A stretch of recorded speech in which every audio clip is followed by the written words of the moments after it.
Hey everybody, I am the MoeChicken. Welcome to my stream.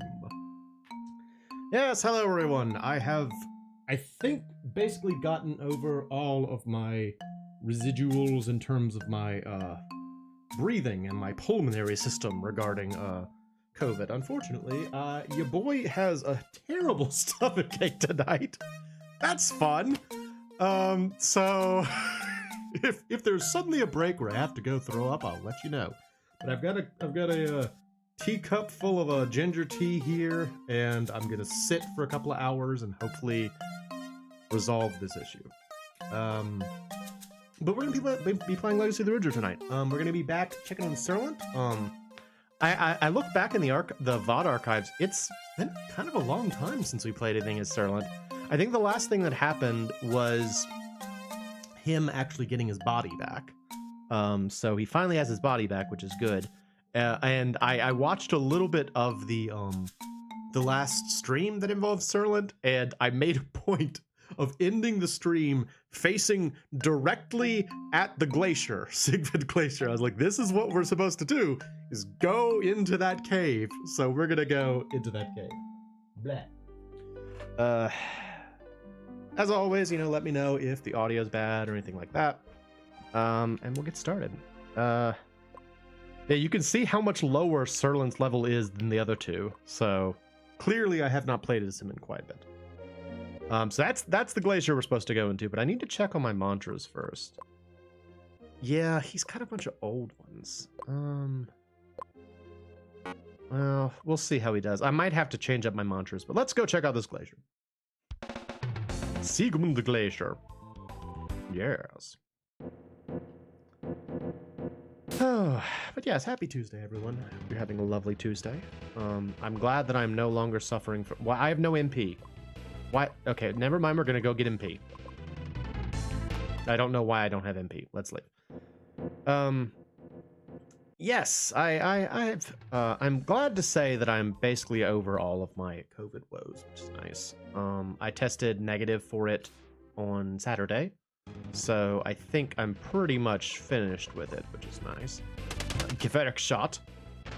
And now I just gotta kind of, get completely back to normal. I'm not sure why I'm feeling so ill, frankly.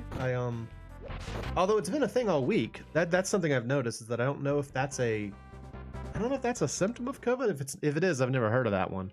Where you have like lingering stomach pains, but I've had lingering stomach pains all week. Oh, these guys. What's the deal with these guys? I'm just gonna leave. I'm gonna get back to town. Forget it. See y'all later. Yeah, it's very frustrating. It's they kind of show up at different times. Sometimes it's in the morning, sometimes it's in the evening. Today it's in the evening. Yeah, it's very irritating. I don't know why. But I've had stomach problems for many years of my life, so it may be completely unrelated. It may be some flare up of what I normally have or something. I don't know. Who knows? Don't get older, folks. It doesn't help. Your health doesn't get better as you get older. Things fall apart. All right, we are full MP now, and we are ready to go into the Sigmund Glacier. I think. Do we have money? Let me check the equipment shop. I really don't remember much about what was going on with Serlant, other than that he just has his body back. That would be better. A Montano guard. No. Faro mail. The mail of a moneylender. I'll go ahead and buy this fire bow for you. Yeah. Take that. Ice bow, fire bow. Alright, cool. Set. We are going into a glacier. Hey, Jimmy. Welcome, welcome. Good to see ya. How you doing today, Jimmy? Are you feeling good? Hopefully you're doing better than I am. I'm feeling unwell in the stomach, but otherwise okay. Otherwise okay. I spent the day doing chores mostly. Good. Glad to hear it. I had to like clean the house and do laundry and go and get groceries and such. I honestly had a very good dinner. It was like HelloFresh. It was like a it was kind of a weird one. It was very simple to make. I don't know if I ordered it because it was simple or I just that was the circumstance, but it was like green bean and chicken bake. So you just kind of like took some cut up green beans and some cut up chicken, and you put them in like a pan with some oil and salt and pepper, and then you baked it for like 15 minutes, and then you served it over rice. It was like a really simple meal, and it was good. It tasted great. It's just, you know, my stomach's being a poop. All right, so we're here, but what are we supposed to do here? I'm here now.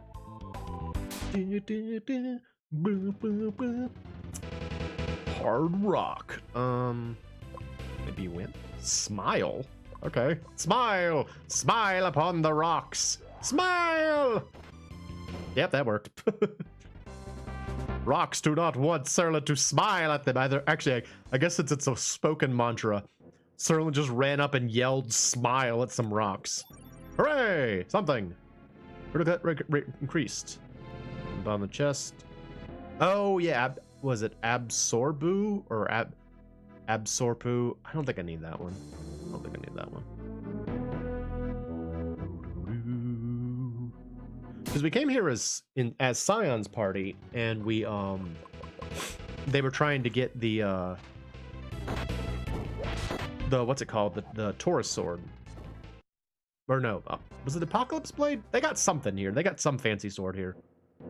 And this was a trap. Oh no! This does not bode well. Wahahaha! You fell right into my trap. Hello. It's the Ice Queen. It's the same fight again. Okay. Sure, I'll beat you up. I like doing that. Fire wheel!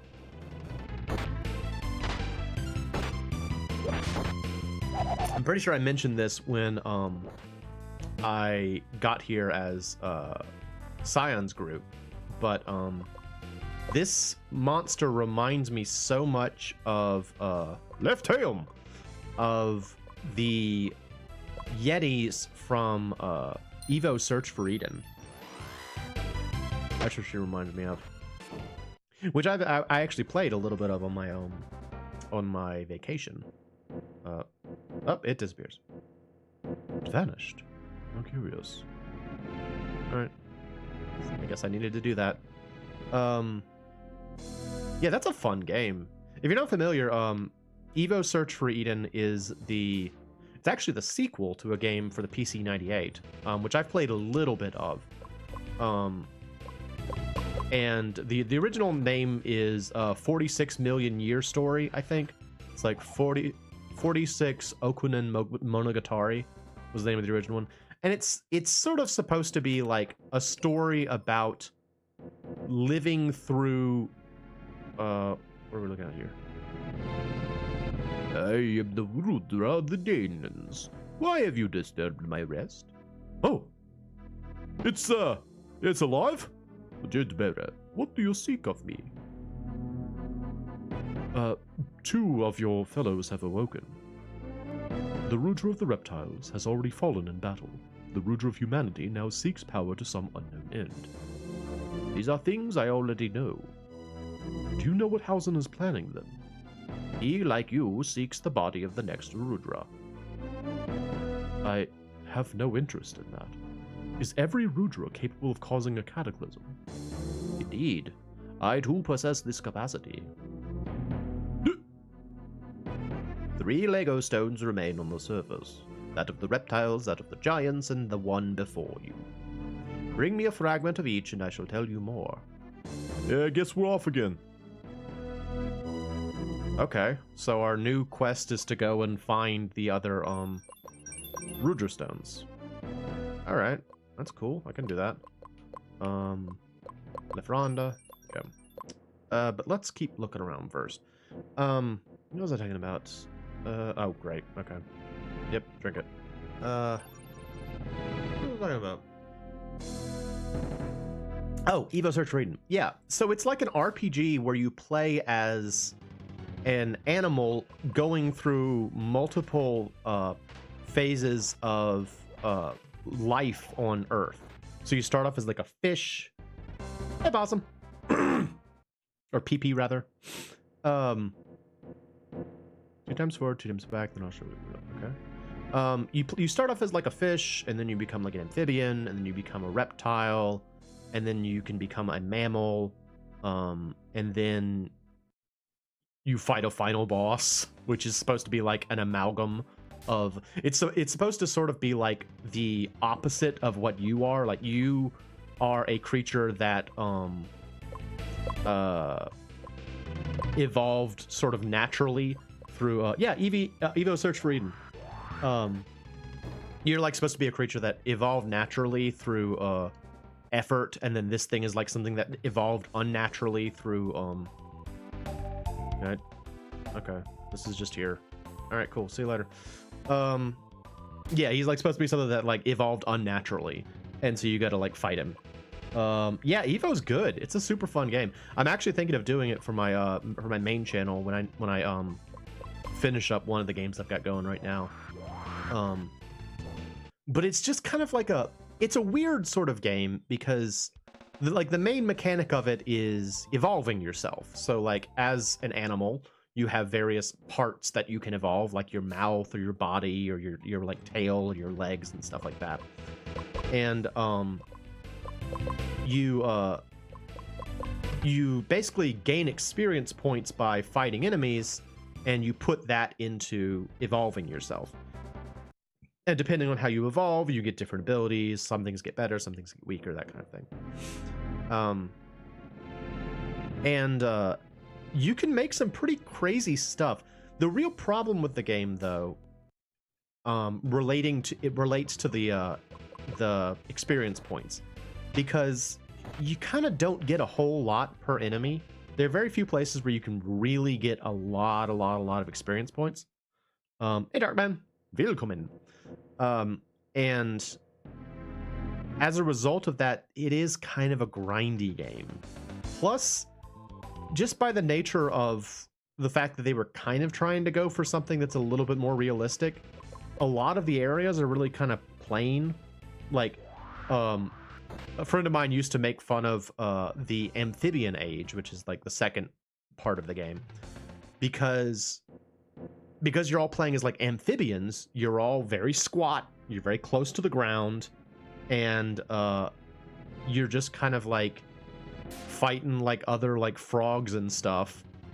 And the music is really like the music for that particular era is like super duper repetitive. It goes like like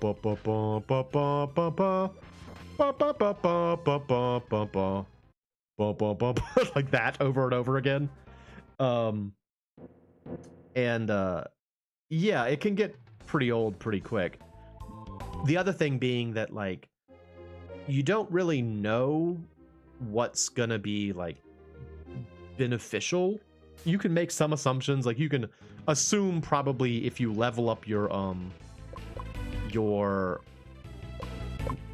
jaws, you'll probably do more damage, that kind of thing. But for the most part, it's just kind of like shooting in the dark, especially for stuff like the tail or like the dorsal fin. You know, it's like you don't know what's going to be useful. So it can be a big challenge to like figure out a way to evolve properly.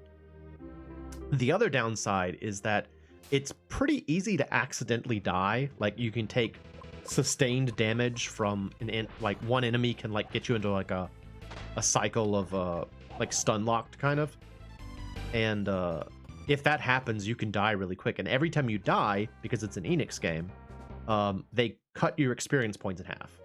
So no matter what you have, you'll have half of it, which may not sound like much, but considering how difficult it can be to get, you know, experience points at times, it can be a real burden if you suddenly just like get yourself in an unfortunate loop, like you get caught against a wall or bounce back and forth between two enemies or something. It can really mess you up. So it's definitely a game that you have to kind of get used to, but it's got so many cool features about it. I really do like it a lot. And it's such a singular game, you know. You don't see too many games that are focused on like the evolution of life on the Earth kind of thing. It's pretty neat. And I mentioned it was a sequel. It's a sequel to actually both games have the same name in Japan. 43 Million Years Story. Which one of these is the end? Are you the end? You are the end. The other one is weird. If anyone's interested in seeing the other one, I could play like a stream of it because I have the translated version on my computer. But the way the other one works is that like every time you fight an enemy. Oh, let me ask you this. So if you've ever played the first Saga game, Final Fantasy Legend for the Game Boy. In Final Fantasy Legend, there's this mechanic where every time you defeat an enemy, it leaves behind like meat that you can eat, and eating the meat that is left over might transform you in some way. This feels like a weird reskin of FF4. Well, it's not. Hang on, I gotta remember where are the two Lego stones. So the reptiles one is in Oriab, and the giants one is near Vad. So I have to try and get back to those towns. How do I get to either one of those? This is the Forest of Rim. Hey, Lance, man. How you doing, man? With a lance. You got sick moves, Lance, man. This is a very fantastic looking creature, isn't it? Like, something about this guy feels very fantasy-esque. Meat you can eat is the best meat. It is true. Stop that. This thing's harder than I was expecting it to be.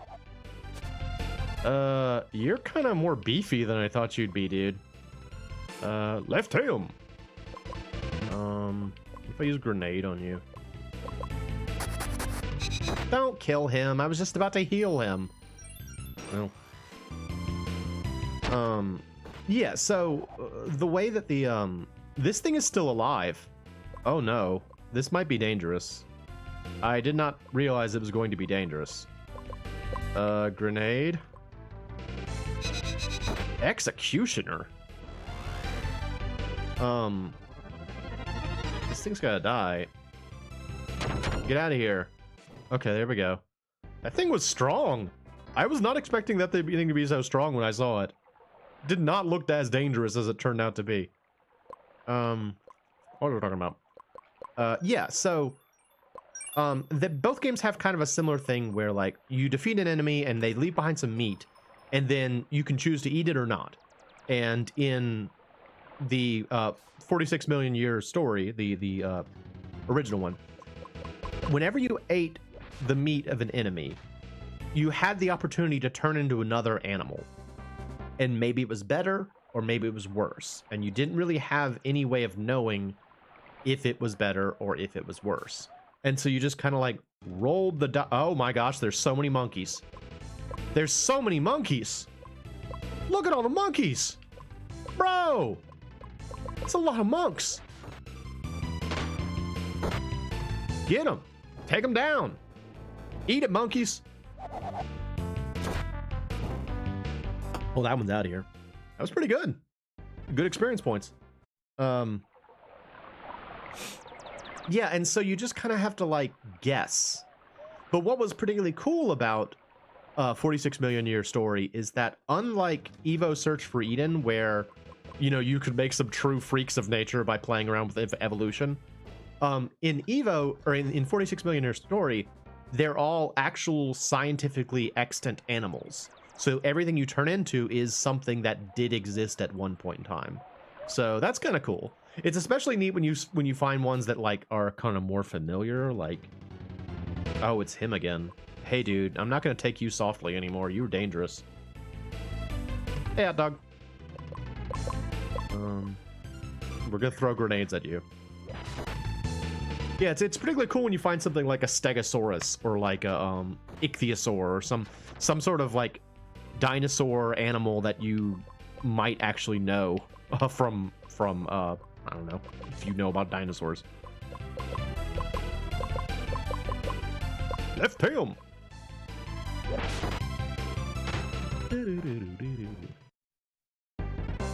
Evo was a game and a half. It's a cool game.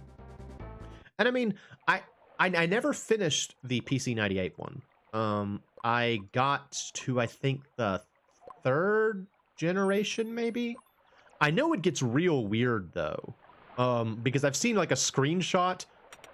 It has, like, little, kind of like with the other game as well. It has little cutscenes and screenshots and stuff. Okay, well, I can't do anything with this, so I guess I'll just leave. And I saw a screenshot that just said, like, Lucifer. So I guess at some point you fight the devil. That's a part of the game, apparently. I didn't get that far, but apparently that's something that happens at some point. But yeah, I don't know. If people are interested, I can at least play one stream of it. It's not like, the reason I wouldn't want to play multiple streams of it is because it's not like the most thrilling game. It's kind of very repetitive and like not super duper interesting. My sister and I never made it to the end game, but I'd seen a playthrough of it. It's fun. I mean, Evo Search for Eden is super fun. I'm talking about the PC-98 one, and I will probably eventually play Evo Search for Eden just because I like it too much. I think it's a fun game. The final boss is an amoeba.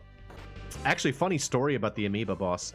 So the first time I played Evo Search for Eden, I played it on emulator because back when I was, well, I guess that would have been middle school, maybe middle school, high school, something like that. I was interested in RPGs, but they were still pretty hard to come by, and I didn't really know which ones were any good. I knew Final Fantasy and Chrono Trigger, and that was like it. Can I not get up there? Hang on. It's been too long. Oh my gosh. Was there no point in my coming up here? There's no point in my coming up here. There's the booby statue. I don't need to be here. I don't know why I came over here. I'm trying to get back to Oriob. Oh, the same.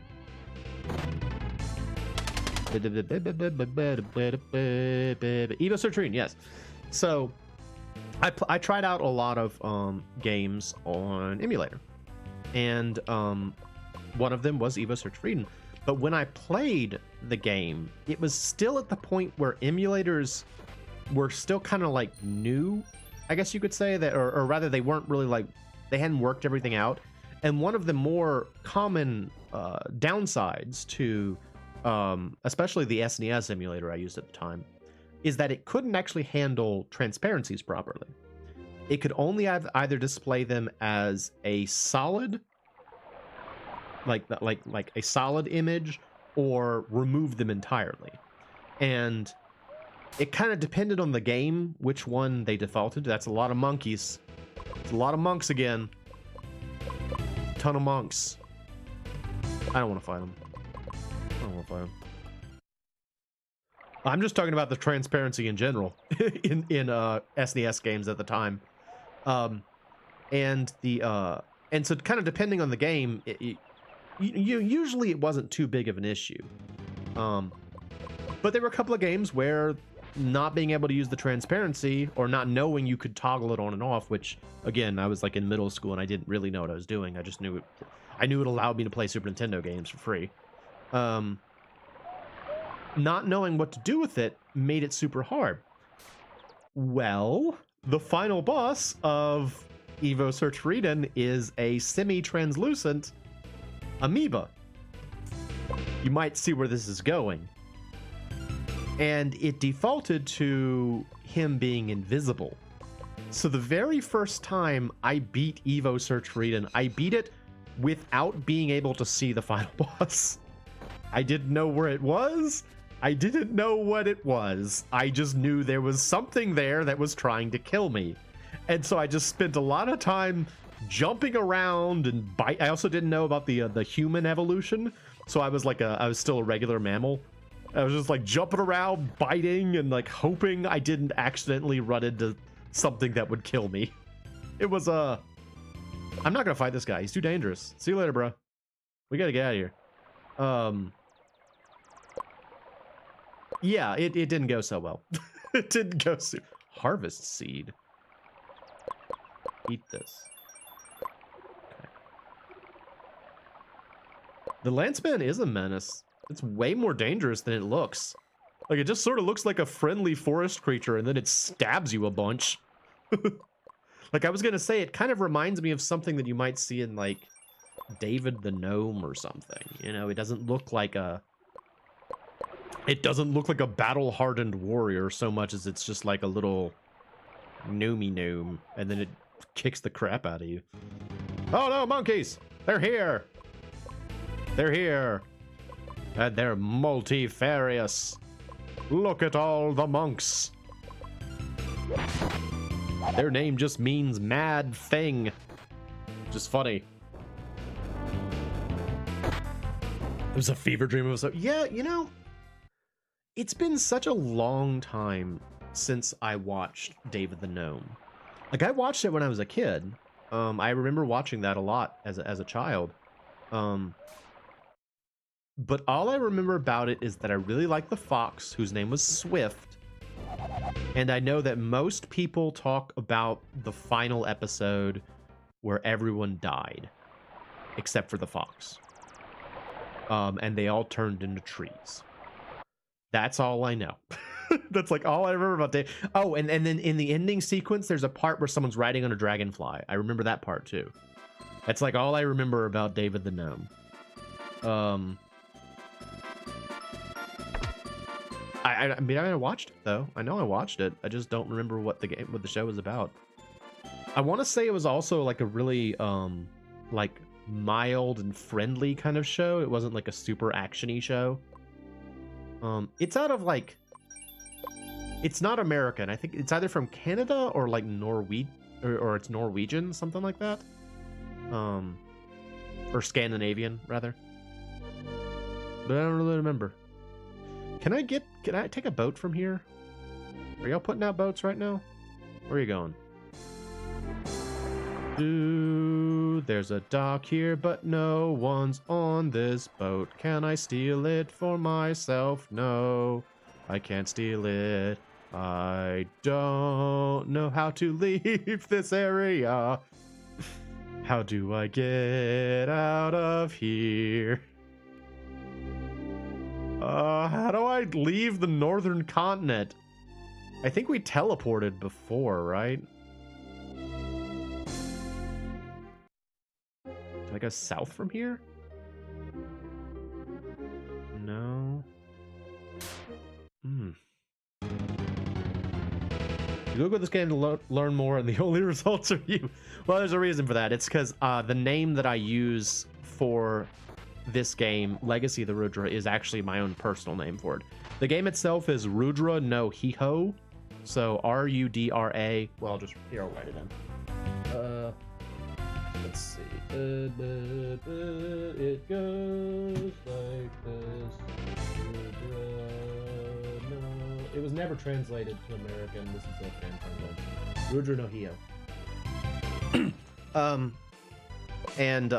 Yeah, the sort of like, I guess, fan name of it, or like the sort of like accepted translation of it, is Treasure of the Rudras. So you might find more answers to that. I just personally don't think Treasure of the Rudras is a good name, and I think Legacy of the Rudras is a good name, so I go with mine. That's pretty much what it comes down to. I'm like, my name's better. Nah. Hey, Cyber.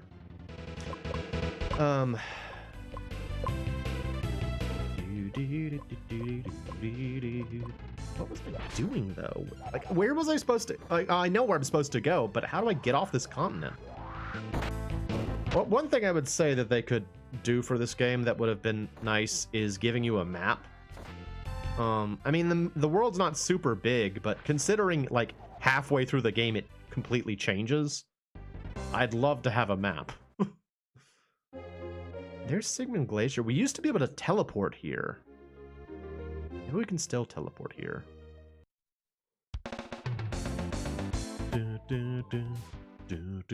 Man, I was so proud of myself for like looking up what I was supposed to do before I started the stream, and now I can't find what I'm supposed to do. I feel dumb. I feel super dumb. It was this way? We didn't go this way before. Hello, Ice Rocks. How are you? I don't want to use these big, powerful attacks. I don't really need to. These are just rocks.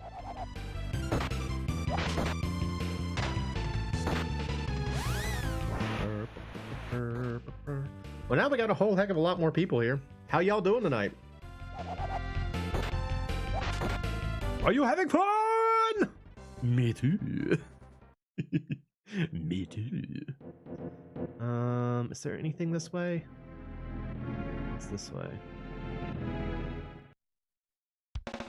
I'm here. Oh, no, this is where I need to be. Yeah, okay. This is where I need to be. Hello, Freya bird.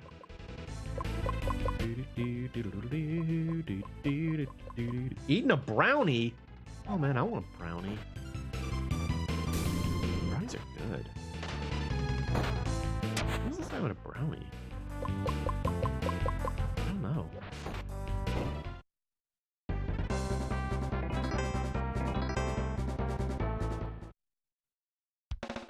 You know what else I kind of want is like homemade fudge. I haven't had homemade fudge in a long time. Years ago, I had a girlfriend whose mom like made like special fudge, or like she made homemade fudge. Man, that was good fudge. That was good fudge. Got free with a coupon for Jet's Pizza. Lovely. All right, see, those will bring us down south. Mantra Peak. I think we can get places from here. Hello. Hey, Grandma, we got a question for you. Grandma? There aren't any grandmothers around these parts, and nobody would dare call Mistress Zora an old woman to her face. Who is it you were referring to exactly? Zula! Master Azolan? That's me. What are you doing here then? Yeah, we're looking for a Lego stone. Which one? Yeah, the Lego stone of the giants. The one Dr. Mulk discovered. That stone is still on top of the Tower of the Giants south of Vard. Take the boat moored at the river and use it to get to Danulf. From there, Vard is just a short walk away. Now get to it. Yeah, thank you, ma'am. Sorry, she's a fish. Yeah, maybe so. She's also a woman of distinguished age. Not old. Don't say the wrong thing, everybody. I don't think I've ever had Jet's Pizza. It's good, huh?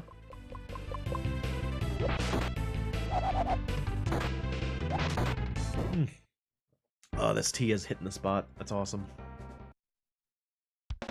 I should drink tea more often. Tea is definitely one of those things that, like, I like it when I'm drinking it, but then when I'm not drinking it, I'm like, I could just have a Coke right now, kind of thing. It's like, I'd probably be in much better shape if I just drank tea more often, but it's cheaper, too.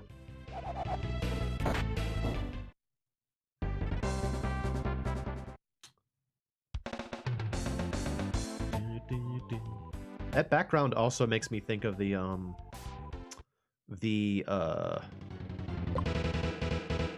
area around Rolant in Stone of Mana, Seiken Densetsu 3. That's another game that I have a special name for that I don't like the official name for. But yeah, I remember being very blown away by the graphics in that game. It's a fun game. Although I heard not too terribly long ago someone was complaining about it. They were like, it's kind of repetitive. I guess that's fair. I liked it, but it was sort of repetitive, I suppose.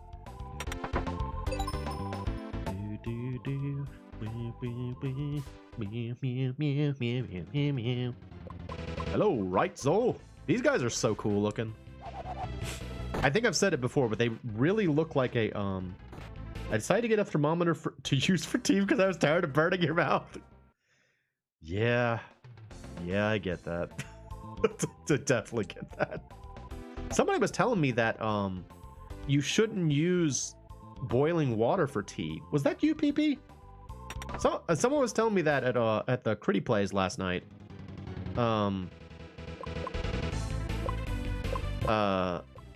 Because I was talking about how I had tea and how it wasn't super great, and they're like, oh, you shouldn't use like boiling water. You should use like close to boiling, because if you use boiling, it actually kind of makes it too too bitter.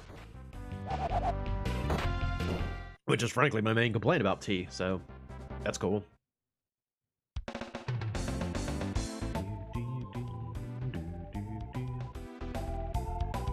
If I would look good with blue hair. Just use the microwave.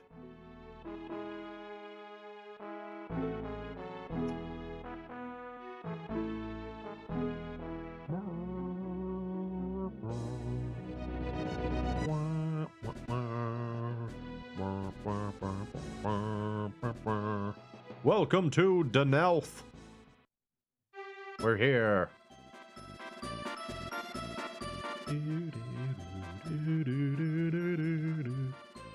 Have any money? I have some money. Let me see if I can go buy things. It's also nice. I know steeping at the right temperature makes gen matcha taste better.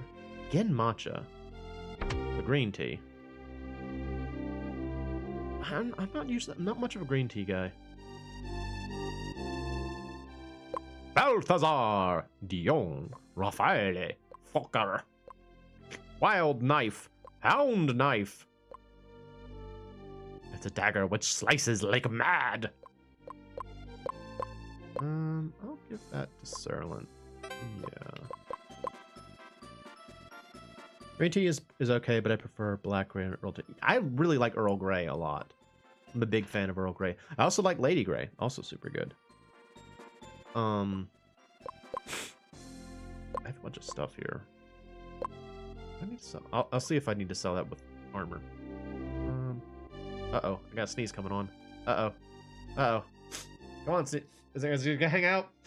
Ah, I lost it. No! Love black and Earl Grey, but migraines say no. Oh, no. Do you have a migraine right now, or you mean that, like, black tea gives you a migraine? If you have a migraine right now, I'm sorry. I hate headaches. Voice armor. Voice armor? Voice armor. Earl Grey ice cream. Oh, I never even heard of that. That sounds good. I have a recipe for, in general, brown through. Held for racism? Are you serious? Oh my gosh. So Cyber's up in here being racist about black tea, just so you know. Wow. I that's the first time I've encountered that. That's really funny. Yeah, out of context, yes. In general, brown through black are the worst trigger for you. Could be taken as racist outside the context of tea, so good job, Twitch. Wow, okay. No, I mean, it's fair. They gotta be careful. I wouldn't want someone being racist. Cybernator. I got completely distracted by that. What was I talking about? Voice armor?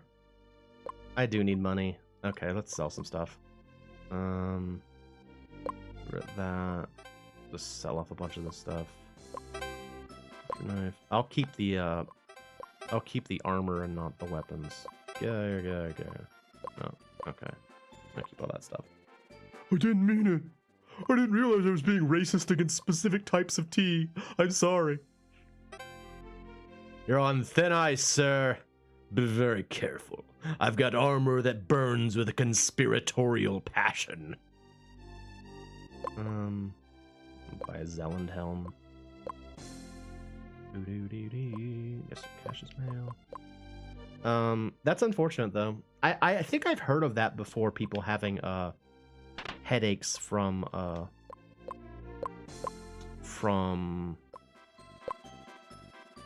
like caffeine and like black tea. So I'm sorry you suffer from that. That's probably not much fun. Let's see. You got a lot of stuff, right? You got voice armor. You got a Zelland helm. And I think that's all we got, right? Oh, you get Dork Faro mail. That's pretty cool. Okay. Gemacha's. Oh, Gemacha's the green tea with the toasted. Okay, yeah, I know what you're talking about. I didn't know that.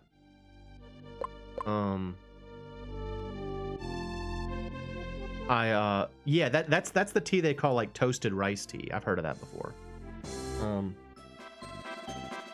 In general, I just don't like teas that have like a really strong flavor, I think. Or like, no, that's not really true. Because I like herbal teas that have a good flavor, and I always get frustrated when there's like a tea. Like, I think the one that I usually see this with is Celestial, the brand Celestial Seasonings. They always promise delicious tastes, and they never come through with it for me. Like, I'll see these like Celestial Seasonings tea blends that are like, oh, it's like vanilla ice cream and oranges, and I'm like, oh, that sounds awesome. And then you drink it, and it's like hot water, and that's it. I'm just like, doggone it, this sounded so delicious, and it's just garbaggio. The big offender for me in that regard is cinnamon apple. There's a cinnamon apple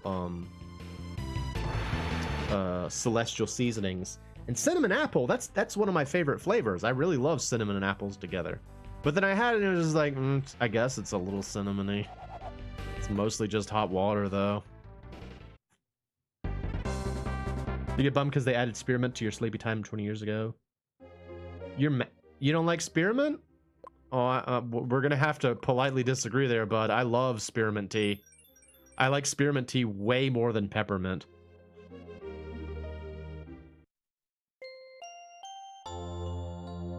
That's interesting that you can taste that like nuance though, because they're pretty close.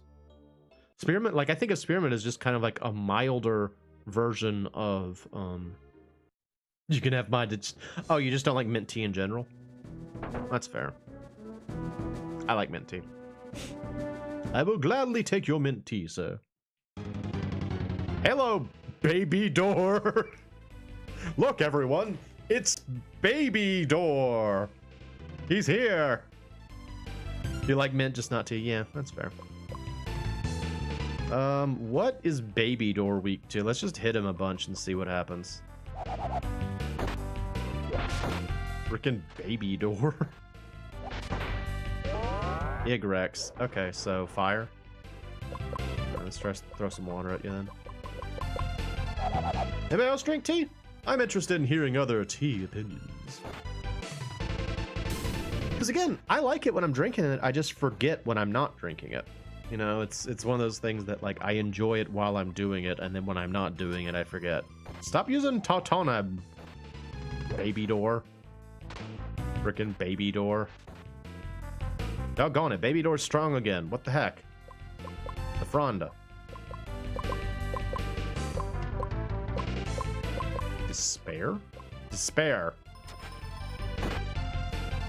Despair. That didn't really do very much. I love how this monster's like idle animation is. It looks like he's trying to show you how big something is. He's like, it was this big. It was this big. I swear it was this big. This big. It was this big. Just over and over again. Frickin' Baby Door. Get out of here, Baby Door. Undertow. Oh, that's right. He's also the guy that like summons a number 3 over his head when he casts magic for some reason. This is a weird monster. Also, I'm coming to realize that Serlant's party could use a little bit of grinding. They're not super powerful. Eerie Rog. Frickin' Baby Door is still alive. Baby Door is the strongest door. Doors are strongest when they are children. They get weaker as they go forward.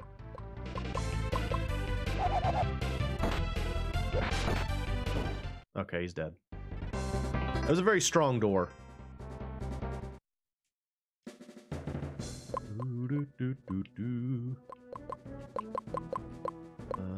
Left tail.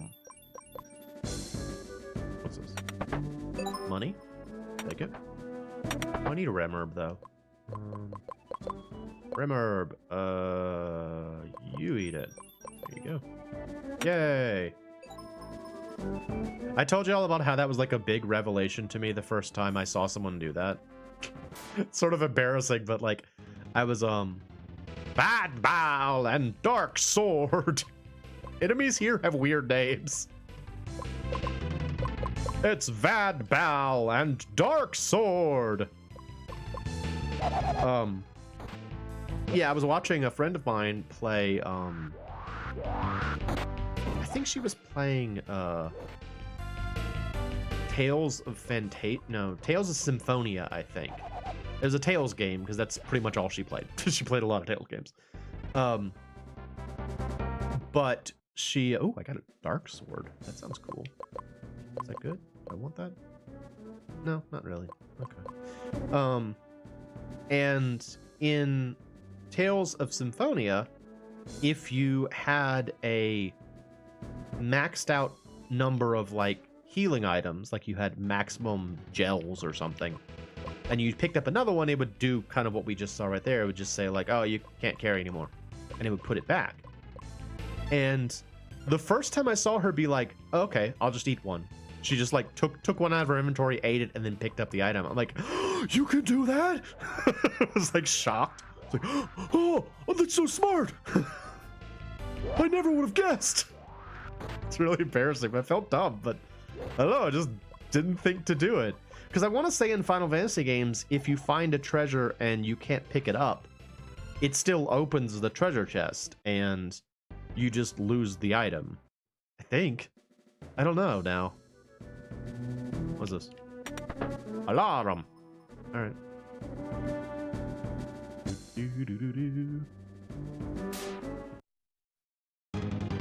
Yeah, whatever. I'm an idiot. It's fine. It's fine, I'm stupid.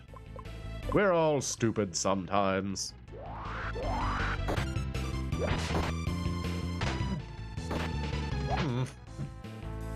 I'm out of tea, but my stomach is feeling better. Oh, well, thank you very much. Yes, for those who are not part of my Discord, by the way, I'll go ahead and say this. If you subscribe, you can join my Discord by just linking your Twitch and your Discord. And join us and you can get my stream alerts a little bit easier than the way that Twitch does it. Anyway, yes, for those who are not familiar, I am a huge fan of 3D modeling and in particular 3D printing to make like little toys, robots and stuff. And I just recently finished up one of my models, and I'm very happy with how it turned out. Actually, since I got you all right here, I will go ahead and show it off. So prepare yourself for obnoxious showing off of things. Roll the bot. There it is. I make all my robots in Blender. Well, it's just as wait, no, this is an old model. Oh, this is the old model. This is just the legs. It's not the complete version. All right, well, hang on. I can show you a picture at least. Blah, blah, blah, blah, blah, blah. Artsy fartsy. Yeah, here he is. So I made this robot. It's a 3D printed robot. It's articulated. The legs and arms move. The waist moves. Admittedly, the thing that's a little annoying is the left ankle is weak. So like the left ankle, like the way it's held together isn't super strong, and so it kind of breaks off. And so even though he's standing here, it's a very tenuous kind of standing. But yeah, I'm very happy with how it turned out. And I'm working on a new one already. It's a scout bot. I'll show you this. This one is actually in progress. So this is the new one I'm working on over here. I printed out the parts for the main body, and they're actually sitting in the other room. I picked them up right before the stream, so hopefully this guy will come out too. His arm's freaking huge, though. I didn't mean to make the arm that big, but I was running into problems where like the hand wouldn't flex if it wasn't big enough. And so I had to make the hand really huge, so the arm wound up being huge. But anyway, yeah. Thank you for indulging me as I show off my hobbies. I do so enjoy making the robots. I've said it many times before, my ultimate goal is to make a toy that a child could actually play with. Thus far, all of my robots... Oh, it's Baby Door! You know, I don't want to. You took way too long last time, dude. Too big of a drain of resources. Yeah, so far, all of my toy-making exploits result in things that are just a little bit too, like, fragile, you know? Like, the parts fall apart. Like, they would fall apart. They wouldn't be able to stand up to, like, intense playing by a child. So even though I've got like the ideas and like all the movements correct at this point, I still haven't really figured out how to make things sturdy enough. But I don't know, it's fun. I love making toys. MoeBots, yeah! I can make my own Z-bots. Actually, it's funny you mentioned that. When I was a kid, I loved Z-bots then as now. I still love Z-bots. That's actually probably what got me in. It's either that or Mega Man that got me into loving robots. But oh, I want that though. There's treasure over there. This way. New order. Oh yeah, oh, do you not know Z-bots? Bro, Z-bots are the best. Okay, I'll explain. Let me explain that then. So, back when I was a child, in the mid to early 90s, they had a company called Galoob, G-A-L-L-O-O-B, made these little toys called Micro Machines. They were like little tiny plastic cars. And what was cool about them was they were generally very accurate to the vehicles that they were based on. So they were pretty cool little things to collect. Anyway, they had a lot of success with Micro Machines, and they gradually started to try and branch out to other toy types. And their first other toy type were these series of little posable robots called Z-bots. Especially like the first two waves of Z-bots, I really liked because of the how do I put this? The generic creativity, I guess. Is that a weird thing to say? Generic creativity. They just all kind of looked like really classic Western robot styles. Because I mean, like a lot of my early robot knowledge came from stuff like Mega Man or video games, which are very Japanese robots. And Japanese robot designs are different from American robot designs. We just build things differently. And so all of the Z-bots were kind of more Western robot designs. And they were just cool. And really all I could say about them, they were just little toys. They were just fun things to play with. And I loved them.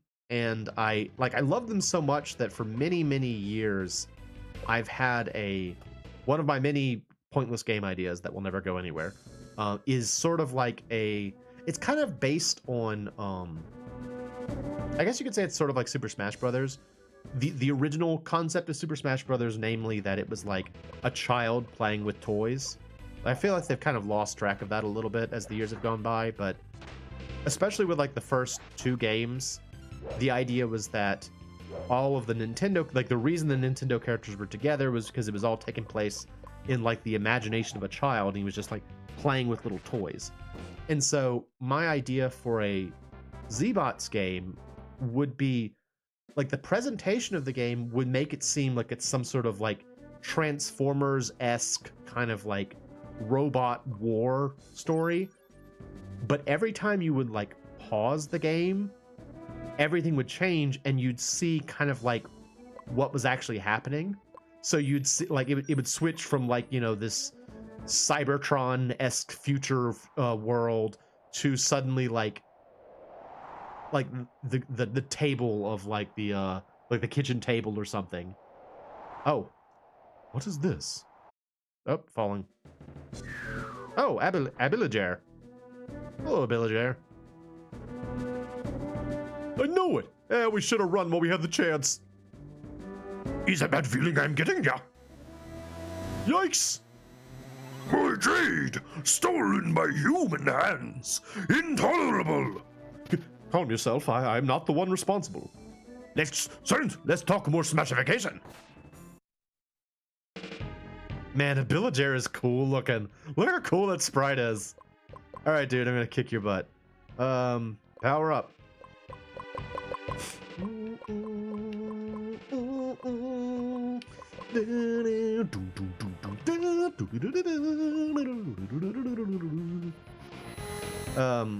Yeah, anyway, That's my idea. It's just I think it would be fun to have like a game where they would like pull away the veneer of the idea that this is all taking place in like the imagination of a child. Anytime you pause the game, I think that would be kind of fun. Thunderblade. Thunder kind of ball. Why was I talking about Z-Bots? Oh, because yeah, so me and my friend up the street, who I've talked about many times over the years, because he was pretty much who I hung out with every day when I was a kid. We both loved Z-Bots, and we would collect them. But we also both loved Legos. And so we started making like our own bots, like M-bots kind of thing. And I still remember some of them. I still remember how to make some of my my M-bots from back then. But I don't know, it was fun. It was fun. Let's see. Give a Phoenix to him.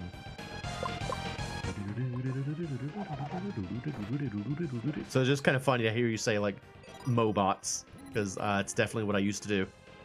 Left tail. Ogre revenge. Sork's like injured pose is so weird. It looks like he's trying to take off his knee. Like he's trying to push the armor on his knee off of his knee. He's like, oh, this thing is stuck, yeah? Oh, stuck on leg. What? No. Left tail. If anyone's curious what I'm like, why I say left tail like that, it's a reference to Castlevania Harmony of Dissonance. One of the spells for Just, he kind of sounds like he says that. He's like left tail. And so that's what I'm saying when I say left tail like that. Is that interesting? Y'all, I'm so glad to be playing this game. I don't know if you can tell from my voice, but like I'm really having fun playing this game. Oh, speaking of this game, I think I talked about this before. Just because I'm pretty sure I apologized to poor Cyber about this, but some time ago, Cybernator on the Discord put out a video or shared a video about the music from this game and how music can be kind of not from the writing part, but from the analysis part. You can break a song down into like types of music things. That's not really a good way to put it, but like you could break a song down into like what's the term, like embellishments and core notes. And what's funny is that in spite of myself, because like when he first put it out there, I reacted very badly, which was a personal thing. It's just how I am about certain things. But against my in spite of that, I have started to do that with my own music. Is I've started to like notice what parts of my songs are embellishments and what parts aren't, which is funny to me. It's just funny that it kind of like worked out that way. That was a cool video though.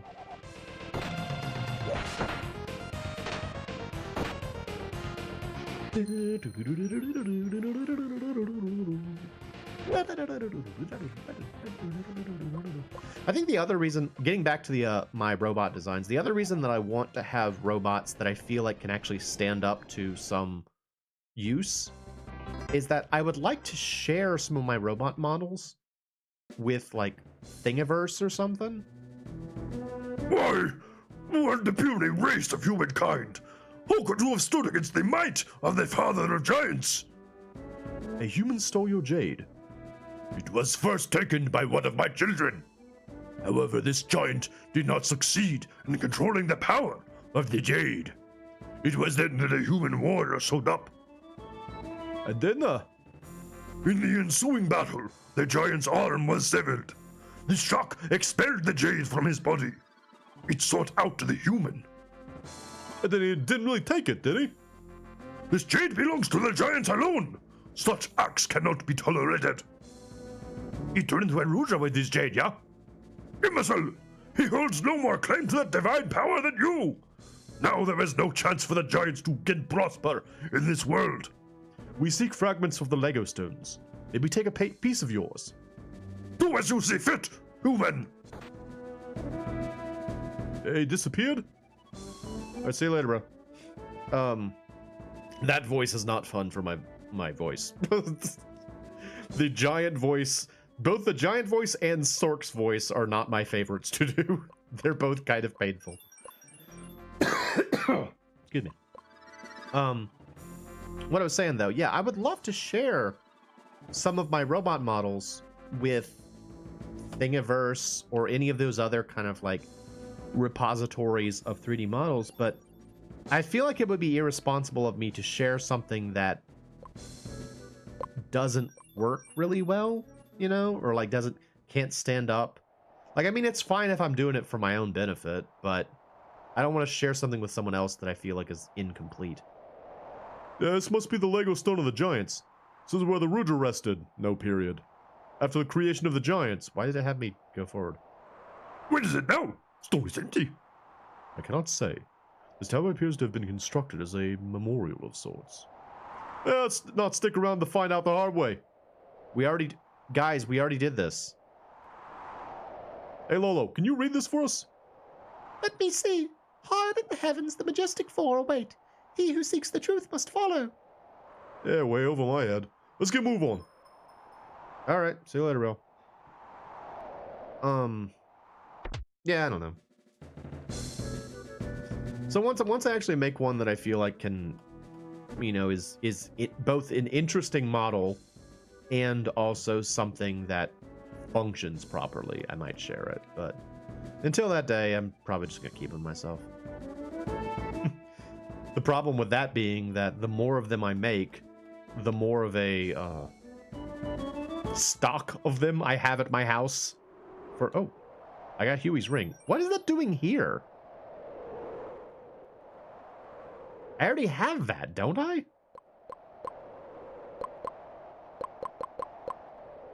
Oh, no, I don't. Sharing is caring. I mean, I guess so. I guess so. The short of it is that like I wind up with like tons of little plastic figures hanging around my house that I don't need for anything. My mom was like, "Why don't you just sell them?" I'm like, "Who's gonna buy this garbage?" So I don't know. Maybe next MoeCon I can bring along some 3D models and pass those out. Anyone wants them? It's like, here, take my junk. I don't need these anymore. Take my garbage. If y'all will be interested in it. At the last MoeCon, I did bring those little 3D printed chickens to pass out. So, but just to make sure, Hot Dog, you got yours, right? Because I remember you couldn't actually be there in person, and I want to say I sent you yours in the mail. If not, though, that's a problem, and I need to get it to you. It lives with a cactus. Oh, lovely. I like cacti. I like cacti quite a bit. All right. Well, I'm out of tea. I'm gonna put us on intermission for a sec, so I can go get something else to kind of make sure that my throat doesn't get messed up. So I will be back shortly. See y'all in a sec.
Hey, I'm back. Oh, anonymous gifter.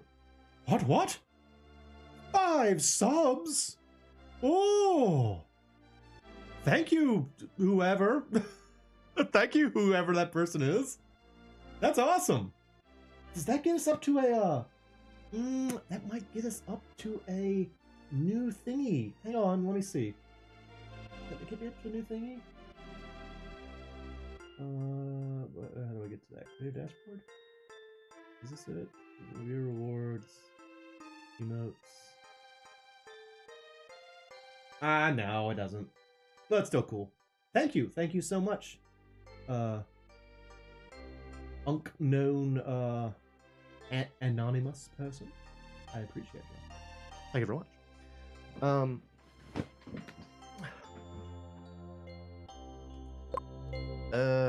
Shoot, that completely threw me off. What was I talking about? Oh, I was gonna tell you about this. So if there's anyone out there who likes Dr. Pepper Zero, like I do, I like a lot of the Zero flavors. They came out with Dr. Pepper Zero Blackberry recently. Is good. Is real good, actually. Do recommend. That's what I'm drinking right now. Like the blackberry flavor complements the Dr. Pepper flavor very well. Big old thumbs up for me.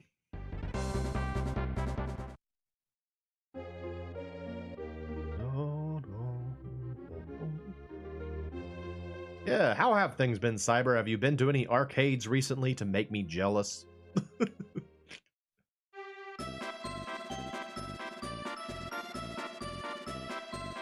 I know, Grudes, who is a friend of mine, we see him sometimes here, usually not, though. Almost completed the card sets for the Castlevania Coin Pusher? Nice. I need to go to a place, though. Hang on, where are you going? Ompros. No, I don't need to go there. I gotta get out of here now. Do we need to go back to see Mistress Zora again?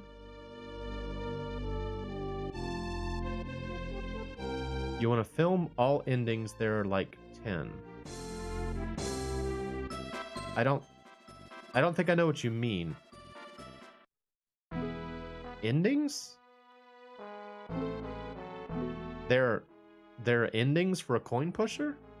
I don't know what you mean by that.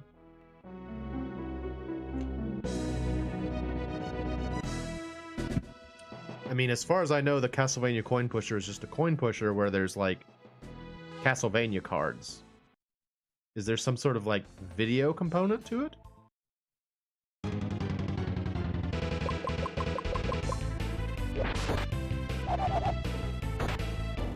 I remember being very frustrated when I well, I didn't finish the thought about Grudes. Yeah, Grudes got a Pong machine recently, and I'm super jealous. It looks super good. He's got a Pong machine in his house. So amazing. Anyway, there's exclusive content locked behind card sets. That's interesting. How do you access the content? Do you go to like Konami's website or something? Or do you put them into the machines somehow? Like, as far as I know, coin pusher cards are their intent is to be used as something you would exchange for something else. The classic Pong, like the actual yellow cabinet Pong game, it's amazing. He put some images over in the Brutal Moose Discord. I can ask him to drop some in our Discord too if you want to see him. But it's really cool. I remember he was very anxious about it because he's like, it's gonna cost like $1,000, but I'm never gonna find it again. Oh, hype train complete. Oh, neat. I don't know anything about like Discord or about Twitch's like fancy functions or they're like hype trains and stuff. I'm just like, nah, bro, I just play video games and some people watch. That's about it. That's what I do.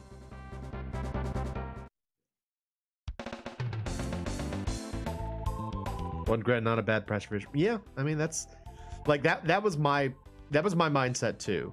Was like you're never gonna find it again.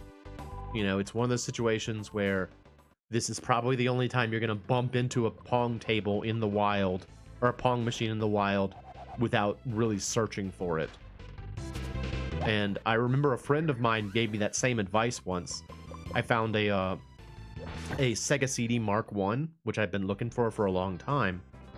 And the price was a little bit higher than I expected. He said, but how long have you been looking for it? Are you going to find it again? And I was like, no, probably not. He said, just get it. You can make money again, but some opportunities aren't easy to come by. Okay, I didn't need to be here. Let me try teleporting around.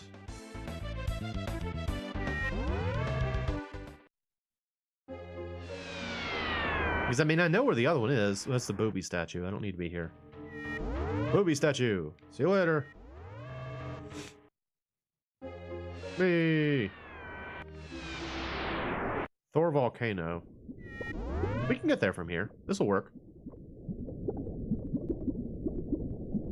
I think we should be able to. Because, like, we need to get to Oriob. That's where the Lego stone is. Freya bird.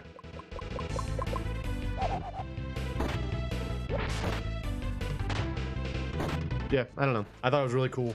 I was like, dude, that's an amazing thing to have in your house. Because, like, I feel like I would love to have an arcade machine. Oh, yes, card reader machine, load-in sets to see video clips. Oh, well, that's pretty neat. Didn't know that. That's kind of cool. I remember I was very frustrated when I found out that they were going to make a Castlevania coin pusher, because it so perfectly encapsulates the way Konami seems to view the Castlevania IP, namely as something to brand other things with. They won't make another game, but they will keep letting other things use that IP. And so it's like they're keeping the IP relevant for like no reason. I don't know if they're ever going to make another game out of it. Although I say that, they did release those two, the Castlevania Advance Collection and the Castlevania DS Collection. So it's a little hopeful, but maybe that means that they're planning to like they're kind of reminding people about the Castlevania series, and then they're going to release a new game. Probably not, but I mean, it'd be cool if it's good. That's another thing too, is that like I imagine for any game that kind of flubbed the pusher. Oh, that's unfortunate. I think for any game series where like it's really famous, it's probably very hard to make like a new one, you know? Because there's so much expectation. It's like, I feel like Nintendo's gonna have a hard time making the next Legend of Zelda game unless they really go in a completely different direction, which I would be fine with personally. I don't really want another Breath of the Wild or Tears of the Kingdom. I like Breath of the Wild. Tears of the Kingdom was fine. I don't want another one. So I would like to see them go in a different direction, but I imagine it's very difficult to balance all the expectations of their of the fan base. So maybe that's why they haven't made another Castlevania. They're like, you know what? We're never going to be able to please everybody. Let's just let it lie. And I can understand that. I mean, that's how I was about the idea of remaking Final Fantasy VII for so many years. Is I was like, it's never going to please everybody, so why bother? It's going to be terrible. But no, they certainly proved me wrong. FF Rebirth and FF Remake and FF Rebirth, I really enjoyed both of them. I told you all about my friend who's trying to play Rebirth right now, but there's like some sort of NVIDIA graphics card problem that's giving him fits. That's very unfortunate. Apparently there's like the recently released Steam version of...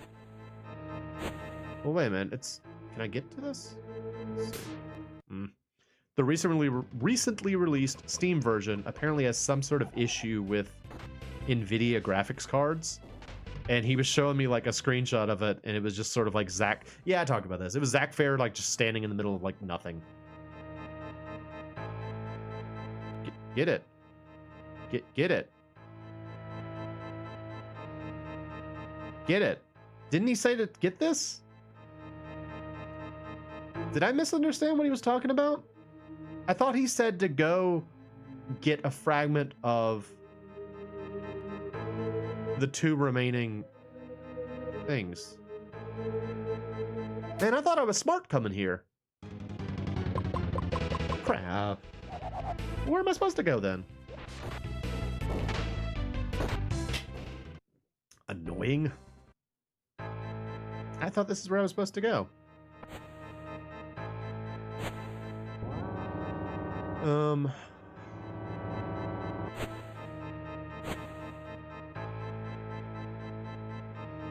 Am I supposed to go to find the Lego stone of the mermaids? Or maybe I'm supposed to go back and drop off the one I got along. That seems kind of silly. I hope that's not the case.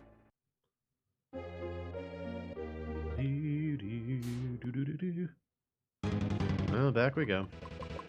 Again, I thought I knew what I was supposed to do going into this stream. I'm sorry. Ay, ay, ay. I thought if I just knew the next plot point, that would be enough to get me to where I need to go, but not so.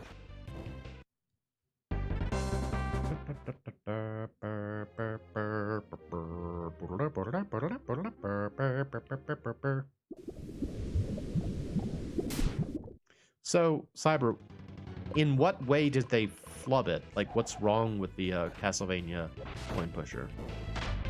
It's just not fun, or it doesn't pay out enough, or what's wrong with it?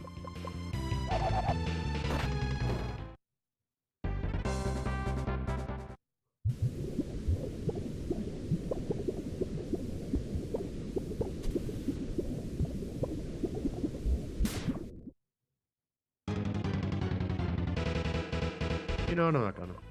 See you later.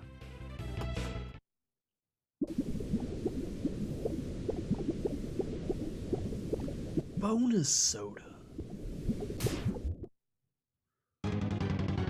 Nope. I don't wanna. See you later.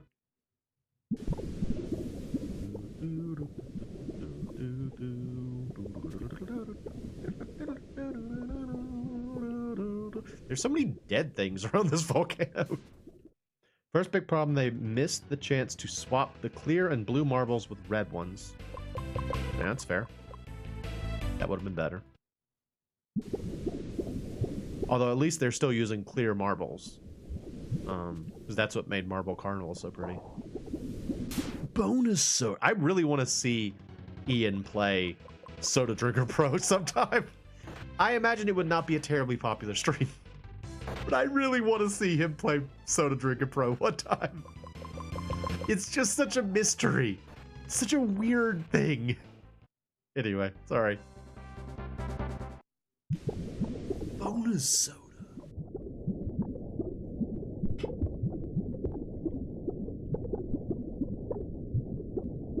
Wait, this isn't it. Is it? This is the oh, what's this? Now I'm here. Something's happening. Hey, Mr. Sterling, what's up? This place is not as I remember it. How so? It feels less shadowy, less populated. Where are the souls of the dead? I cannot hear them. You see dead people? Yes, I have a sixth sense for it. How can this be? How could it have changed so drastically? It's easy, yeah. How's still your body? You wandering around as spirit, yeah? It's natural, seeing other spirits. We were being one yourself. But now? But now I am no longer in the world of the dead. Yep. Alright, so... But I don't think I'm supposed to be here. Have you seen the big bonus? Yes. Or I've seen the big bonus of Marble Carnival. I think Ian showed it in his video. I'd never gotten it myself because I'm not good at marble pushers. But it's very exciting.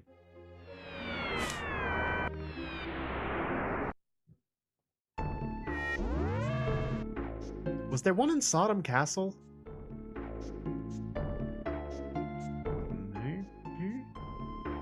I don't remember. I don't remember where the Lego stone is.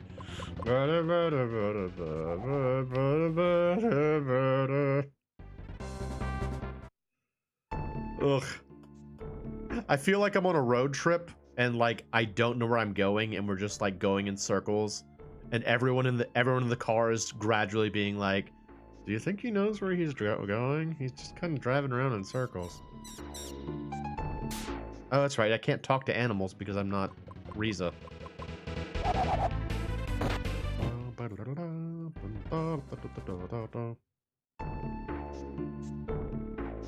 Must put something in the jar to proceed. Jar is empty. Oh, okay.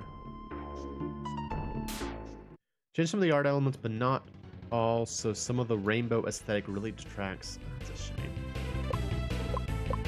Yeah, I could see that being kind of a mess.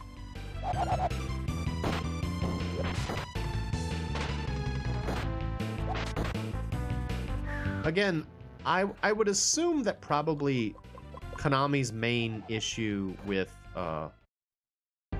Castlevania is kind of twofold. One, the furry critters were pretty cute. It's true. I liked the Ringmaster character. One, they're not really interested in making big games anymore because it's not as beneficial as it used to be. And two, like, it's just kind of hard to figure out how to make a new one, I guess. Plus, I mean, there's a time period where exploration Castlevanias were pretty, you know, that was like a rare type of game. And now it's a very commonplace game paradigm. So maybe they just sort of feel like, well, we can't really do anything new with it, so we'll just leave it lie. Which is a bummer, but... Got this. Weapons, offensive attack up. Yay! Abson Mo. See you later. Not helpful.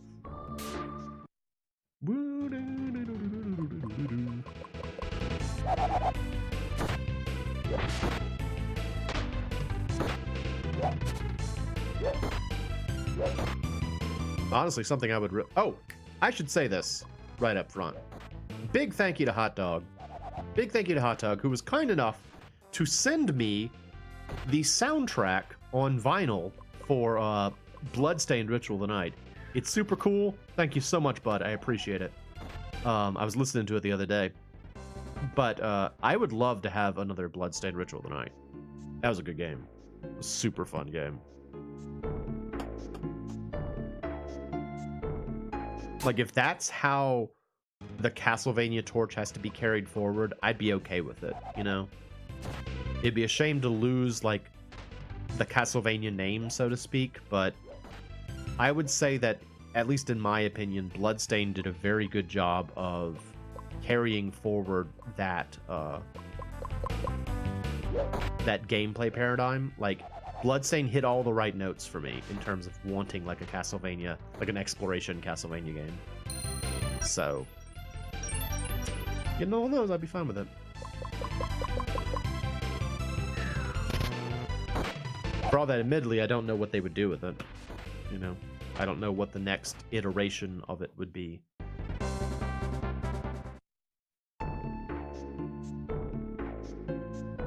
Just wandering around this castle. Getting money.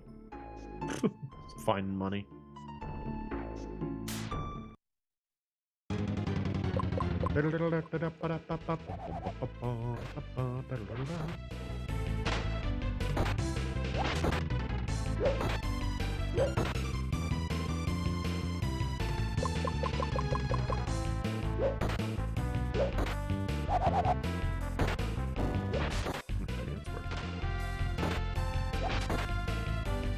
For a second there, I was looking at my the recording over on my other screen, and I thought that the capture wasn't going at 60 FPS, but looks like it is. So that's good. All right, I don't know. What's up? What's up, mouse? How you doing?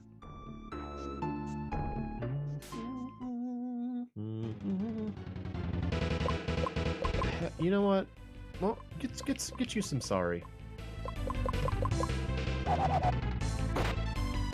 Flame sword. Antares. Sorry.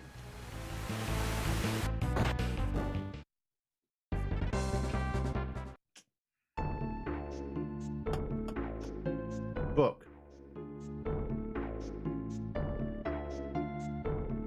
Oh. Okay, no, I don't care about this. I don't care about this. Shut up, shut up, shut up, shut up, shut up, shut up. I don't care. I don't care. I don't care, shut up. No, I'm done. Leave it. Goodbye.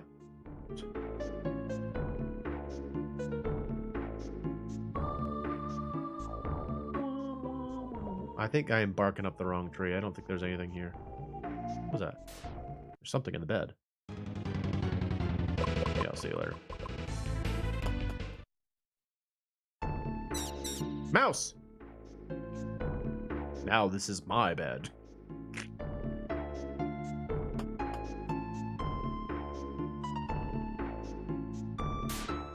I wish I could remember what I'm supposed to be doing. I guess I could look it up. I don't want to, though. I hate looking stuff up in video games if I can avoid it. I want the answers to be given to me in the game, and I want to be smart enough to recognize that the answers are present.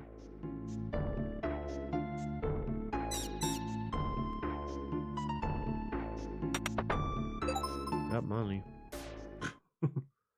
Got me some money. What do y'all think we should play after we finish this? Like, I know I want to play, I know I want to play Rayman Legends, after this. But I was planning to play Rayman Legends as, like, the active game. I've talked about this before, how I like to have, like, an active game and a story game at the same time on my streams. Which effectively translates to I'm gonna need another RPG to play. But I don't know what. Because Resident Evil is, I would describe as an action game, so that's what I was planning to have Rayman Legends be after that. I don't know. I mean, there's so many RPGs. Just find one, but... Yeah, there's no Lego stone here. Why did I think there was a Lego stone here? Hello, Shostel. Goodbye, Shostel.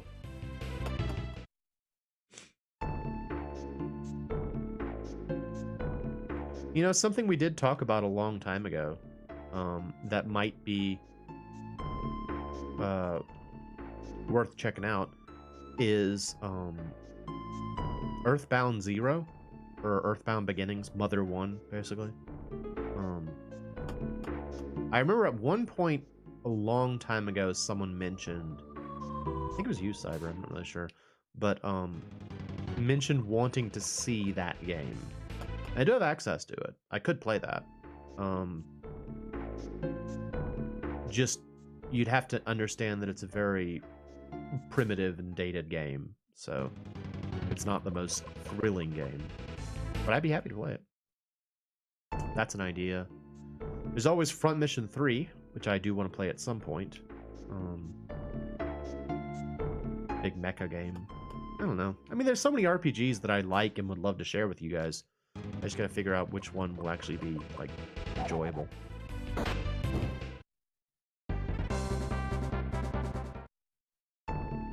You know what also might be kind of cool is playing a Sega RPG. Because I really don't know that much about Sega Genesis. But I know they had a couple of RPGs, like Shining Force and, what's the other one I'm thinking of? Phantasy Star and Pure Solar. Try one of those, I guess. I remember one point I was also talking about playing Golden Sun. Although, again, my friend RoboRev has been playing through the first Golden Sun on his streams. And gotta admit, I remember that game looking more fun than he's making it look. I remember that game being fun. Sure doesn't look fun when you watch someone else play it, so I don't know. I don't know about that. I don't know. If any of those sound interesting to y'all, let me know. Otherwise, I'll just, when the time comes, I'll just pick something. But, 'cause I got plenty of games to play.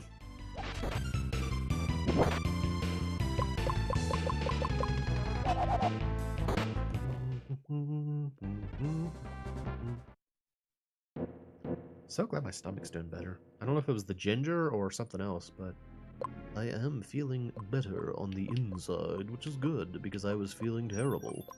I was feeling terrible, truly terrible. He stepped out of the room. Stuff like Earthbound Beginnings / Earthbound Zero, Front Mission 3, Stone of Mana, aka Seiken Densetsu 3, other ones that I said, I can't remember what they were now. Pure Solar or Fantasy Star or Shining Force. I could try and play Vey if y'all wanted to see Vey. It's a terrible game. No, Earthbound Zero is Mother 1. It's gone by different names. I know it as Earthbound Zero. I think they released it as Earthbound Beginnings at one point. You have done well, Jade Bearer. With these shards, you are now linked to the Rudras.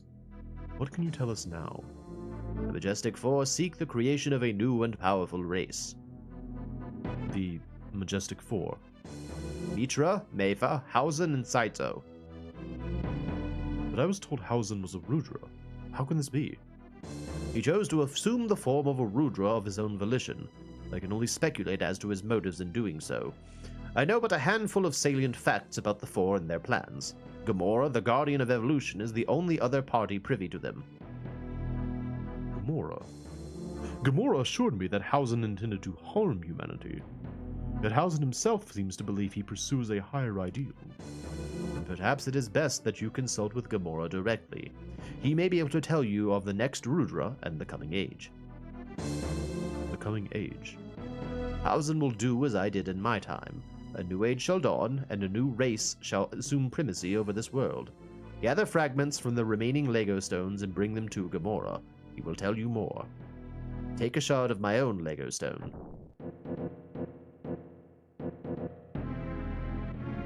Lolo, can you decipher this? He who holds the 5 shards, triumphing over the Majestic, he will forge a new future. Hold it, 5 shards? That means there's 5 Lego stones in total. Titans, giants, and reptiles. That leaves 2 more. What of your own stone, Jade Bearer? The Lego Stone of Humanity is still in the Museum of Magic. But where's the 5th? The last stone is that of the merfolk. Where is it? Beneath the waves lies the town of Lila, a refuge of the merfolk. Its inhabitants will guide you to the stone. However, you will not be able to reach Lila without the Danon Ark Brosnir. Parts within the Danon vault will make it capable of braving the depths. Where might we find this vault? Is anyone taking notes? Near the center of the Saqqara Desert, only the entrance of the vault can be seen above the dunes. Oh, I know where that is. Okay. I always wondered about Phantasy Star? Okay. If we're gonna play Phantasy Star, we probably play the Master System version. Which I think I have. Phantasy Star as a concept, I always thought was super duper cool. This idea of like future fantasy, like science fiction fantasy, I think is an interesting idea. So maybe we could try that. That might be worth a look. It would allow me to play a Sega game, which I feel as though I don't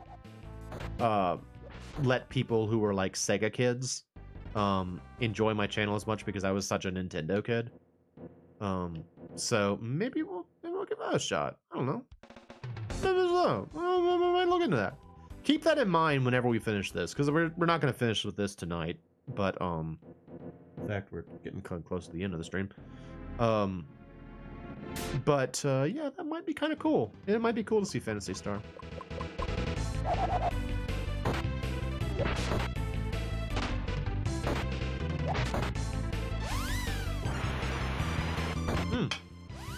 I'll tell you another one that I'd like to play at some point, either on stream or on my regular channel. It's not really like, it's not an RPG, it's kind of like an RPG. Gargoyle's Quest. The first game in like the Demon's Crest series for Game Boy. I've tried to play that game multiple times and never gotten very far. Usually because the cartridge I'm playing it on loses the save data or something. That might be one I could try. I don't know. Sky's the limit. You know, we just gotta find something that's not an active game per se. Because again, we for our next active game, we're gonna do Rayman Legends, which I'm also excited about because that's a fun game. If you're not familiar. I have pretty much decided that if I'm gonna play either Rayman Legends or Rayman Origins, I'm just gonna play Legends. Like, they're both fun games, but I definitely have more of a connection to Legends than Origins. I'll just try to like explain what happens in Origins. I don't want to be here.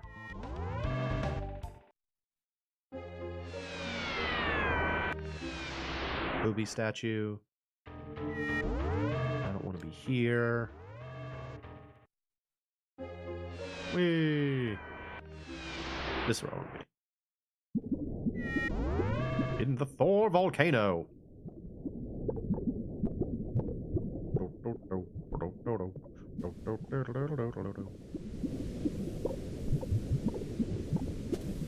Should I go back to the... I guess I could go back to the Museum of Magic while I'm here.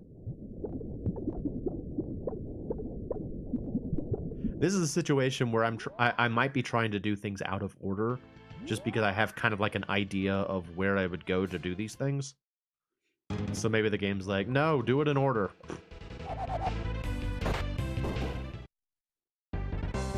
don't know. We'll see. I love how this is the song for like the Netherworld. This like really like hopeful and enthusiastic song.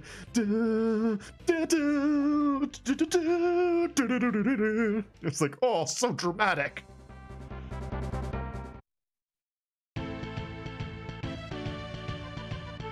Is that the museum? No.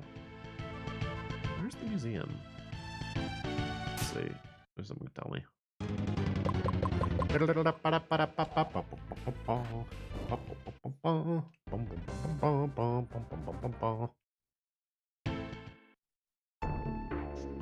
Hello. You are in the subterranean city of Kirik. It was built by our ancestors after a great crisis, after the annihilation of our kinfolk in the time of destruction. We reptiles have not always lived beneath the soil. Our ancestors lived upon the surface, strong and proud. Thank you. Do you know where the Museum of Magic is? See, like, the song you're listening to now feels more like what I would expect to hear in, like, the underworld. Also, fun thing to notice, when we came here as Serlin while he was still dead, there were ghosts all over this place. Now that we're alive, we can't see them. These poor reptiles live in a town absolutely chock-a-block full of ghosts. And they just don't know. They're just unaware of the fact that there are ghosts everywhere. I'm kind of funny about that. Ugh.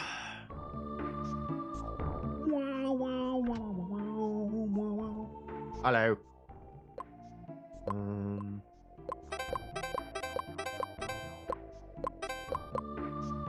I don't think I need to be here. This isn't the way to... I gotta find the Museum of Magic. Where is the Museum of Magic?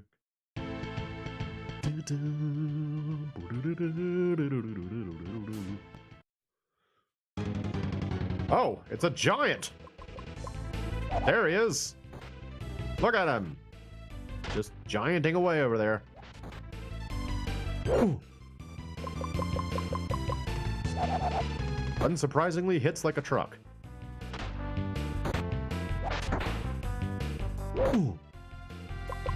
Right, let's go ahead and left him.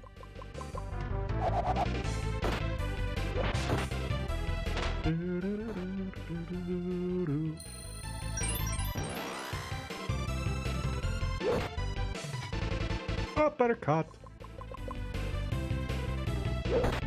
So I think the first place I ever encountered the concept of an uppercut was from Mortal Kombat 1. And if you're not familiar, in Mortal Kombat 1, when you uppercut someone, they kind of like fly up into the air, you know? Like you uppercut them and they just like fly way up into the air. And so as a kid, I just assumed that was the case, that like an uppercut was the most powerful punch a person could do, and it always threw people up into the air. And I think the first place I ever saw a non-Mortal Kombat uppercut was in a Looney Tunes cartoon. It was one of the Foghorn Leghorn cartoons, and Foghorn and the dog. I don't know if the dog ever actually had a name, come to think of it. They were fighting, and the dog uppercutted Foghorn in the chin, and I was like, oh, he didn't fly up in the air. It was just such a surprise. I was like, oh, amazing. This dude's still alive. Could you die? He's got a lot of HP. He just took like almost 1,000 damage and he's still kicking. Not you.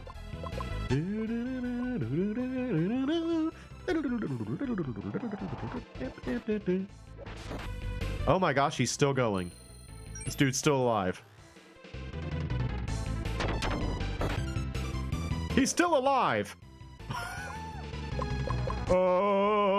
What's with me and underestimating enemies tonight? Undertow? Okay, there we go. Jeez. Bro was beefy as heck. Is that where I need to be?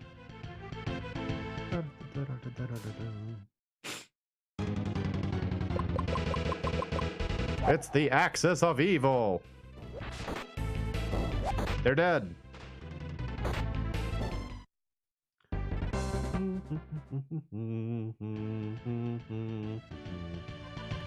So what's this over here?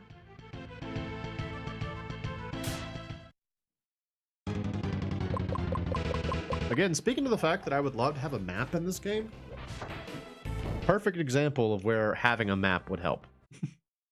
I don't think you ever find a map of the underworld. Nope. Okay. Or limbo is how they refer to this area. Oh, that was another option for something we could play after this. Disgaea 1. If anyone wants to see Disgaea 1, we could play that as well. That would also probably be kind of a long... What that would probably come down to is that would be a game that I would probably play on my own to make sure that we were like on level before streams, because that's a game that's like, if you're not familiar, Disgaea is a game that famously touted the fact that you could make absolutely like ridiculous characters. Like I remember there was like a curious about Disgaea as well. I mean, it's a fun game. Especially the first one. I like the first one a lot. But yeah, it was a game where, like, I remember there was an advertisement where they were showing someone doing, like, over 1 million damage with a single, like, physical attack. and they're like, you can become incredibly powerful and that kind of thing. And you don't have to beat the game, at least not in the first one. Like, part of what I disliked about later iterations of the game were that they kind of started to push more towards that, like, ridiculous over-leveling mindset. The thing is, though, the way that you level up in that game primarily is through something called the item world, which is a randomly generated dungeon that you just kind of have to do it a bunch. And so we probably wouldn't have, like, it would, the streams would very rapidly become multiple streams of me just going through the item world, and I don't think that's very interesting for y'all. So I would probably play that one a little bit on my own. These are all options. Can I go in there?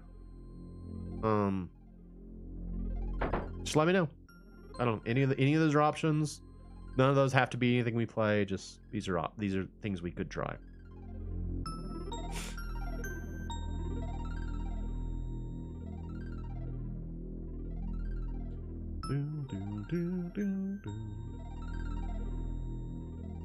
Okay, here we go. Yeah, that was easy enough. Lola? Let's see. Destruction and creation. The cycle repeats until perfection is attained. Okay. Isn't it, like, the whole premise of the great cycle in this game, you know, this idea of like a hello, we talked to you before, didn't we? Yeah. That idea of like the world continues to iterate on the concept of a sentient race that can be like the custodian of the world, which is sort of what they're doing. They're like the Majestic Four are trying to like find a race that is balanced enough that they can take care of the world. And if after 4,000 years they feel like, you know, they didn't succeed, they try to wipe the slate clean and make a new one. That's effectively what this game is about. It's kind of a cool idea. I remember there was a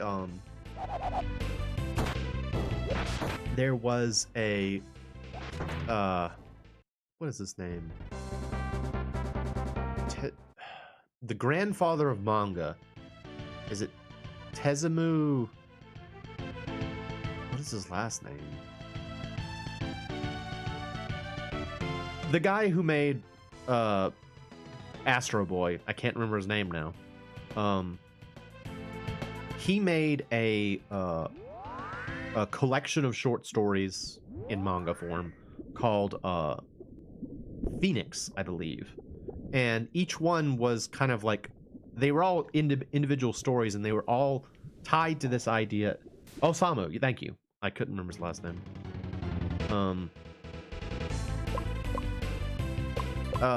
They were all tied around this idea of like eternity and immortality and the sort of like perils that come with that in terms of what it can mean for a sentient mind, so to speak. So like one of the stories is about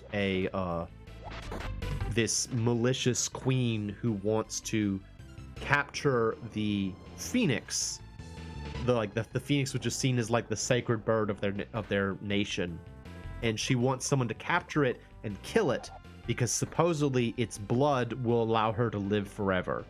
And so there's this like conflict between someone who doesn't want to kill this like sacred creature for its blood and so forth. I won't explain all of it, but one of the stories involves a human who through like, I think exposure to like nuclear radiation or something like that, he winds up becoming immortal.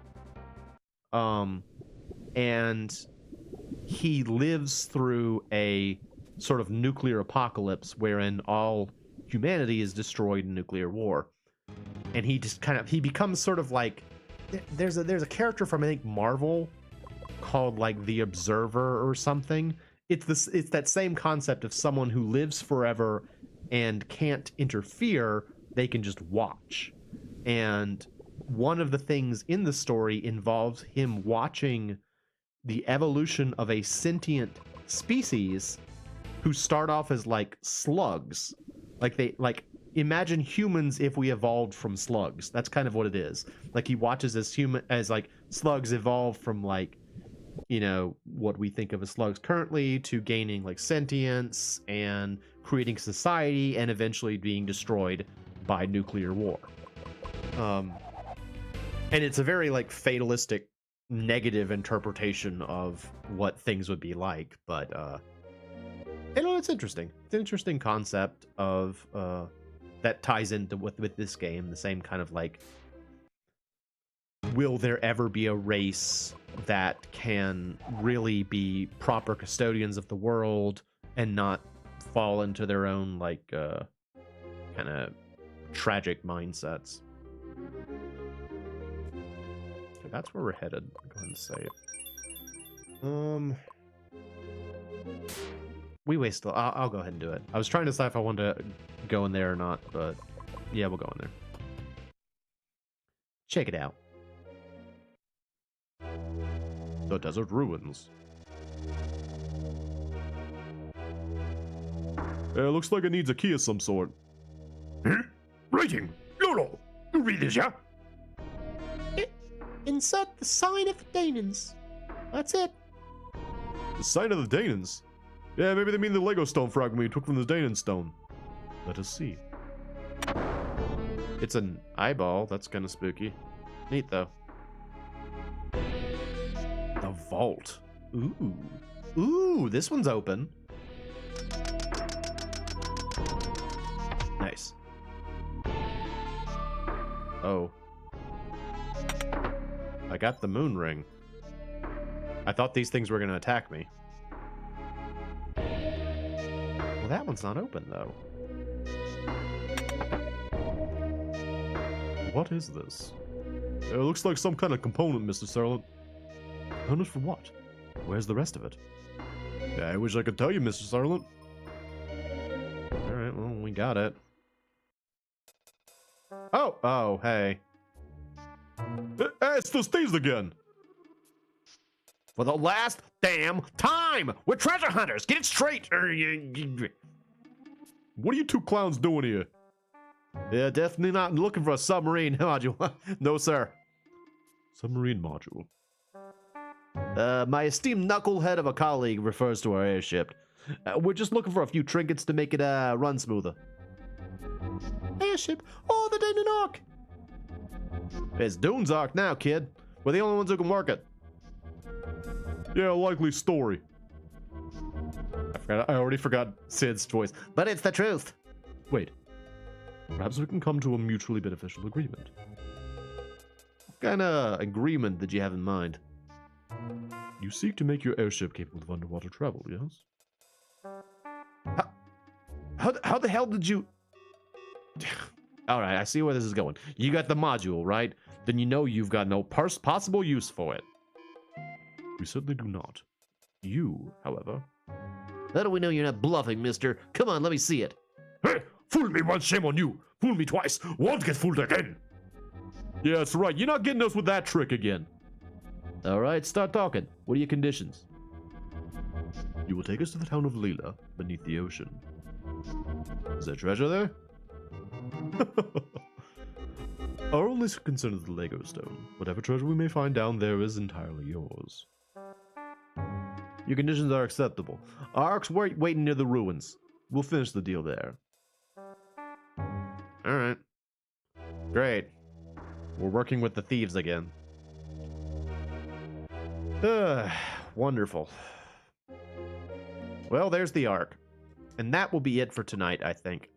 Did y'all enjoy this? I hope you did. I do like this game. I'm bound and determined to finish it. I was really concerned that people wouldn't be excited about me playing this instead of Resident Evil, but I want to see this game finished because I think it's a good game. I think it's worthy of playing, and I hope you all enjoy it. Anyway, that's it for tonight. I'll be back on Thursday. I am MoeChicken. This has been Legacy of the Rudra, and thanks for stopping by.